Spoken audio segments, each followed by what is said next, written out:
Hello friends, नमस्कार। Spoken English Mithilesh Tiwari YouTube channel में आपका स्वागत है। आज मैं आपको एक कहानी बताऊंगा और वो कहानी है ए लेटर टू गॉड की, जिसको लिखा है जी.एल. फ्यूएंटेस ने। तो इस कहानी में लेंचो एक किसान है, गरीब किसान है। अपने परिवार के साथ एक घाटी में, जहां पर उसका घर ढालू पहाड़ी पर स्थित है, वहां पर रहता है। अर्थात लेंचो एक किसान था, गरीब किसान था।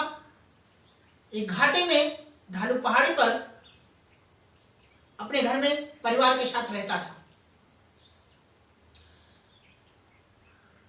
उसके घर से उसका खेत दिखाई पड़ता था और वही खेत का मालिक था। अपने घर का मालिक था, खेत का मालिक था।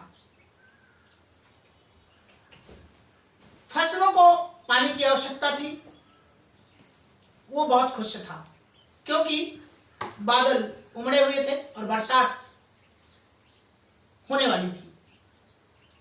लेंचो नहीं जानता था कि इतनी भारी बरसात होगी, इतनी बड़ी बरसात होगी कि मेरी फसल नष्ट हो जाएगी।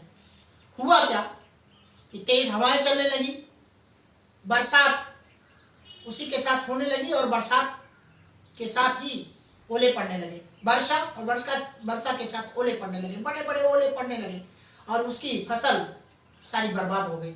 उसने खेती किया था मक्का की, और मक्की की खेती उसकी बर्बाद हो गई।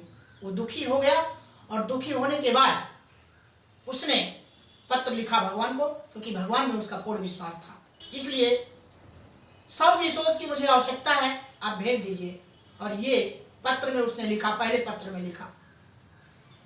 पत्र गया, डाकघर में पहुंचा, डाकिया ने लिया और डाकिया ने जब उसे देखा तो ठहाका मार के हंसा, क्योंकि उसने जो पत्र में भगवान का पता डाला था, ऐसा पता डाकिया आज तक कभी ऐसा पता नहीं जानता था। वो गया, अपने हेड पोस्टमास्टर को दिया, डाक बाबू को दिया, और डाक बाबू ने देखा तो उसके बड़ा आश्चर्य हुआ। लेकिन वो उदार दिल वाला था, उदार हृदय वाला था, बड़ा ही उसका मन सच्चा था, सज्जन व्यक्ति था, मोटा था। और उसने अपनी मीटिंग बुलाई, कर्मचारियों की मीटिंग बुलाई। मीटिंग बुलाने के बाद उसने 70 पीसों इकट्ठा किया और लेंचो के पते पर भेज दिया। लेंचो बड़ा आशावान व्यक्ति था, इतना आशावान कि पर्वत को भी हिला दे। रविवार के दिन तड़के ही वो डाकघर पहुंच गया और डाकघर पहुंचते ही पहले उसने मांगा कि क्या भगवान ने मुझे कोई पत्र लिखा है। डाकिया ने पत्र दिखाया और उसने उसको खोला, और खोलते ही उसने पैसे गिनने शुरू कर दिए। और पैसा जब गिना तो केवल 70 पीसों थे। मांगा था उसने 100 पीसों, 70 पीसों ही पाया। थोड़ा नाराज हुआ भगवान के प्रति कि भगवान तो जानता है सब कुछ, क्या वो 70 ही देगा। और उसने तुरंत कलम और कागज लिया, दोबारा पत्र लिखना शुरू किया और उसमें लिखा कि हे भगवान जी, मैंने आपसे 100 पीसों मांगा था और आपने 70 ही भेजा है। मेरे पास तो 70 पहुंचे हैं, 30 कहाँ हैं? लेकिन भगवान जी, अब की बार आप ये पैसा डाक से मत भेजना, डाक से मत भेजना, क्योंकि ये जो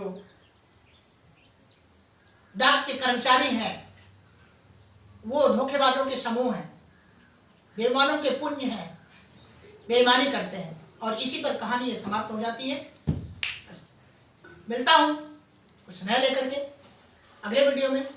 धन्यवाद, नमस्कार।